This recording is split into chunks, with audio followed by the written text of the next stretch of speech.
దేవుని నామానికి వందనాలు. మీ అందరికీ కూడా దేవుని నామమున శుభములను తెలియజేస్తున్నా. మీ అందరికీ శుభము కలుగును గాక. మనము ఏ విధమైనటువంటి ఆత్మీయ జీవితాన్ని కలిగి ఉన్నాం, ఏ విధమైనటువంటి మన జీవిత ప్రయాణం ఎటు విధంగా కొనసాగుతున్నది, మన క్రియలు ఏ విధంగా ఉన్నాయి అనేటటువంటిది ఒకసారి గమనించుకొనవలసినటువంటి అవసరత ఉన్నది.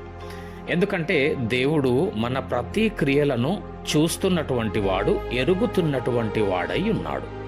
అయితే నీ యొక్క జీవితంలో నువ్వు వెళ్ళేటటువంటి ఆత్మీయమైనటువంటి ఆ యొక్క మార్గమందు నీ యొక్క కుటుంబంలో లేదా నీ యొక్క వ్యక్తిగతమైనటువంటి జీవితమందు నీవు కొద్ది వాడవు, కొద్ది దానివి అయి ఉండవచ్చు. నీవు ధనవంతుడవు కాకపోయి ఉండవచ్చు, బలవంతుడవు కూడా కాకపోయి ఉండవచ్చు. కనీసము నీ అవసరతలు సహితము నీవు తీర్చుకోలేనటువంటి నిస్సహాయమైనటువంటి స్థితిలో కూడా నీవు ఉండి ఉండవచ్చు.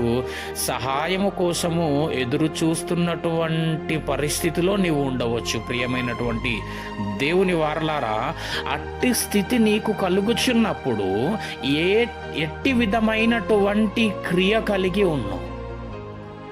నీకు అట్టి విధమైనటువంటి ఆ అననుకూలమైనటువంటి పరిస్థితులు, ఆపదతో కూడినటువంటి ఆ పరిస్థితులు నీ ఆత్మీయ జీవితంలో నిన్ను చుట్టుముట్టి ఉండగా నీవు ఎట్టి విధమైనటువంటి క్రియలు కలిగి ఉంటున్నావు? దేవుణ్ణి విసుక్కునేటటువంటి దానవుగా ఉంటున్నావా, లేకపోతే దేవుడి పైన సనుక్కునేటటువంటి వాడవుగా ఉంటున్నావా, వేసాడేటటువంటి పరిస్థితిలో ఉంటున్నావా? ఏ విధమైనటువంటి పరిస్థితుల్లో లేదు.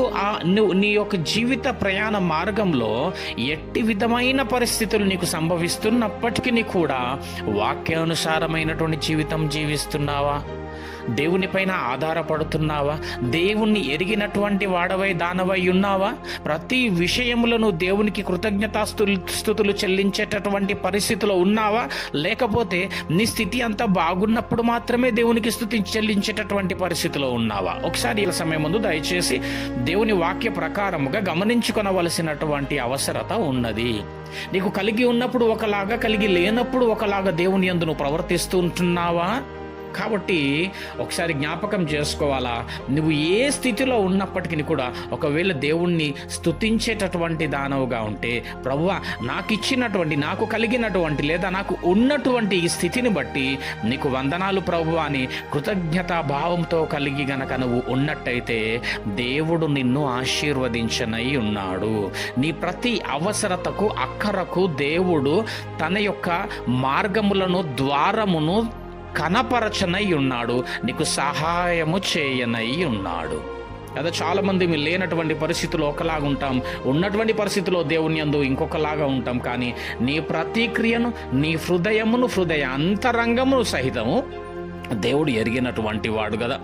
కాబట్టి ప్రతి ఒక్కరికి కూడా క్రైస్తవ జీవితంలో, దేవుని నమ్మినటువంటి విశ్వాస జీవితంలో దేవుడు నన్ను ప్రతి విషయంలో చూస్తున్నాడు అనేటటువంటి భయముతో కూడినటువంటి ప్రవర్తన గల వారమై ఉండాలా. దేవుని యందు భక్తి కలిగి జీవించేటటువంటి వారమై ఉండాలా. ఒకసారి చూద్దాం. ప్రకటన గ్రంథము 3వ అధ్యాయంలో మనం గమనించినట్టయితే ఈ 7వ వచనం నుంచి ఫిలదెల్ఫియాలో ఉన్నటువంటి సంఘమును గూర్చి మాట్లాడుతున్నటువంటి మాటలో 8వ వచనం ఒకసారి మనం జ్ఞాపకం చేసుకుందాం. నీ క్రియలను నేను ఎరుగుదును. చూస్తున్నారా, మన క్రియలను దేవుడు ఎరుగుచున్నటువంటి వాడు. ఉన్నప్పుడు ఏ విధంగా ఉంటున్నావు, లేనప్పుడు ఏ విధంగా ఉంటున్నావు, నీ కలిగి ఉన్నప్పుడు ఏ విధంగా ఉంటున్నావు, కలిగి లేనప్పుడు ఏ విధంగా ఉంటున్నావు. చాలా మట్టుకైతే ఉన్నప్పుడే దేవుని స్తుతించేటటువంటి వారంగా ఉంటాం, కానీ లేని పరిస్థితిలో కూడా ప్రభువా నాకున్న ఈ స్థితిని బట్టి నీకు వందనాలని చెప్పేటటువంటి వారంగా ఉండము. కానీ దేవుడు చెప్తున్నాడు, నీ క్రియలను నేను ఎరుగుదును, నీకున్న శక్తి కొంచెమై ఉండినను. ఈ యొక్క సంఘము బలవంతులు లేరు, అందులో ధనవంతులు లేరు, కలిగి ఉన్నటువంటి వారు లేరు. కానీ వారు ఎట్టి విధంగా ఉన్నారో ఒకసారి చూసి మనం నేర్చుకుందాం.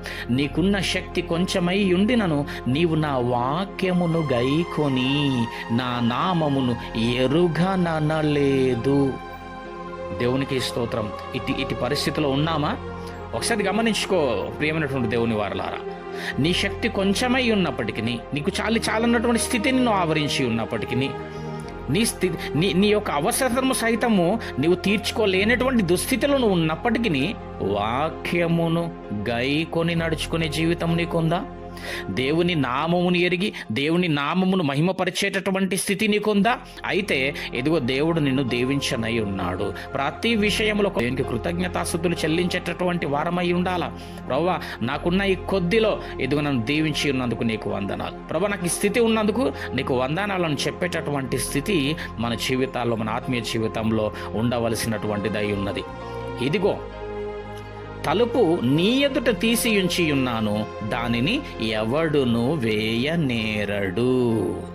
దేవుడు నూతనమైనటువంటి ద్వారములు నీకై తెరవనై ఉన్నాడు. నీకు సహాయము అనుగ్రహింపబడనై ఉన్నది. నువ్వు దేవుడి వలన సహాయము పొందుకునేటటువంటి వాడవై దానవై ఉన్నావు. ఎప్పుడు నీ క్రియలు దేవుని ఎదుట నీకు లేని స్థితిలో కూడా, నీకు కొద్దిలో కూడా కొంచెమై ఉన్నప్పటికీ నీవు దేవుని వాక్యమును గైకొని ఆయన నామమును ఎరిగి ఆయన నామ మహిమార్థమై గనక నీవు జీవిస్తున్నట్టయితే నూతనమైనటువంటి ద్వారములను దేవుడు నీ అందు తెరవనయున్నాడు, కనపరచనయున్నాడు, నీకు సహాయం చేయనయున్నాడు. పడిపోయిన స్థితిలో ఉన్నావా, బలహీనురాలవై నేను దేవుడు లేవనెత్తబోతున్నాడండి. కుమారుడా, నువ్వు బలహీనమైన పరిస్థితిలో, పడిపోయినటువంటి పరిస్థితిలో ఉండి ఉన్నావా? అయినప్పటికీ నీ ప్రభువా అని దేవుని పైన ఆధారపడి ఉన్నావా? కుమారుడా, అయితే దేవుడు నిన్ను లేవనెత్తనై ఉన్నాడు. నీ అక్కర తీర్చబడనై ఉన్నది, నీ అవసరత తీర్చబడనై ఉన్నది. ఎందుకంటే నీకు ఏమి అవసరమో నీకంటే ముందుగానే పరలోకమందున్నటువంటి తండ్రికి తెలుసు. కాబట్టి నీ యొక్క లేనటువంటి పరిస్థితిలో ఏ విధంగా ఉండి ఉన్నావు అనేటటువంటిది కూడా దేవుడు చూస్తున్నాడు. కనుక ఏ పరిస్థితి, ఏ స్థితిగతిలో ఉన్నా కానీ నీ క్రియలు దేవునికి అనుకూలమైనవై ఉండులాగున నీ ఆత్మీయ జీవితాన్ని నువ్వు కొనసాగించు వాడవై దానవై ఉండాల. దేవుడిటి కొద్ది వాక్యమును మన ఆత్మని మేళమితమై దీవించి ఆశీర్వదించును గాక. ఇటు సహాయము దేవుడి ద్వారా పొందుకొని దేవుణ్ణి మహిమపరచుదుము గాక. ఆమెన్.